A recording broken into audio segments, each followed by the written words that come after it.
Mga kapuso, filing sang Certificate of Candidacy ginapanghandaan na sang Commission on Elections. Padayon nga ginadetermina kung may areas of concern.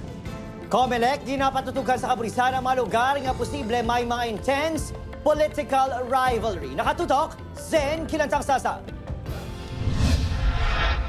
Masako na ang Commission on Elections sa Western Visayas sa naghilapit nga pag-umpisa sang filing sang Certificate of Candidacy para sa 2025 midterm elections sa Oktubre 1.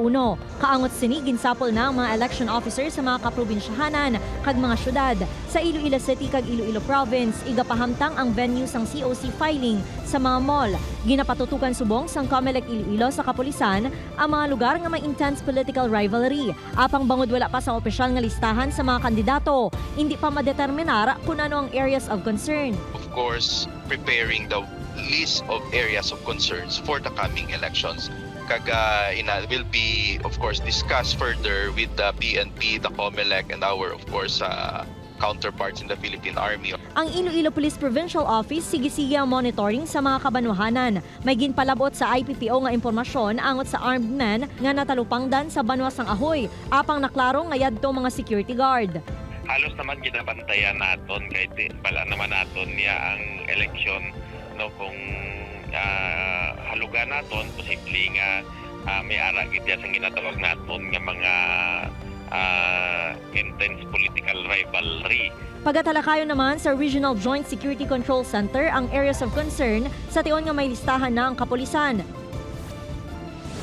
Sa Bacolod City, ipaiway sang COMELEC ang istrikto nga pagpatuman sang 5 p.m. deadline sa katapusan nga adlaw sang voters registration sa mall.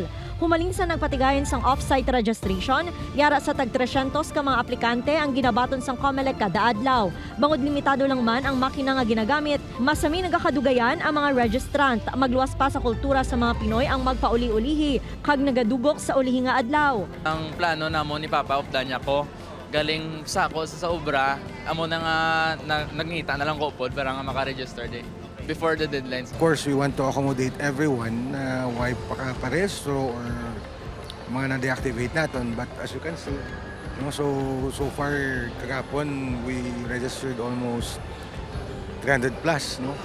So that's quite a turnout na for one day. So we're expecting more in the last few days, especially on Saturday and Sunday. Samtang sa Liga ng mga Barangay Center sa atubang sang Bacolod Public Plaza naman, patigayunon sang COMELEC ang filing sang Certificate of Candidacy. Upod kay Cirilo Renduque, Zen Kilantang Sasa, One Western Visayas.